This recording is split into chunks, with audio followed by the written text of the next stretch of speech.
Era il terrore della pista ciclabile lungo il Meschio. Più di una donna se l'era trovato di fronte mentre tentava di derubarla e palpeggiarla, ma è stato arrestato grazie al coraggio di 2 delle sue vittime che lo hanno riconosciuto mentre camminava tranquillamente lungo quello stesso percorso e hanno avvisato i carabinieri che pattugliavano la zona. I militari dell'Arma lo hanno così arrestato per rapina e tentata violenza sessuale. A finire in manette un cittadino senegalese di 20 anni, disoccupato e regolare, che ora si trova agli arresti domiciliari perché è incensurato. Tramite altri ho sentito che era un extracomunitario che girava, ma non so. Avevo sentito qualcosa, che c'era stato un caso di un'anziana aggredita, l'unica cosa che ho sentito, però poi non ho saputo più nulla.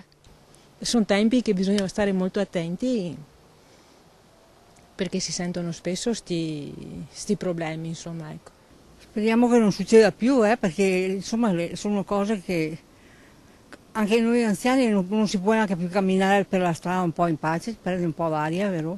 Il primo colpo del giovane a luglio. L'uomo lungo il Meschio aveva rubato una borsa ad una 50enne di Vittorio Veneto e dopo pochi metri aveva abbandonato la refurtiva tenendosi però le chiavi dell'abitazione della donna. Quando la 50enne era tornata sul luogo per cercarla, il senegalese l'aspettava, le si era lanciato addosso palpeggiandola e tentando di baciarla. La donna però era riuscita a divincolarsi e aveva iniziato a urlare facendo scappare il ventenne.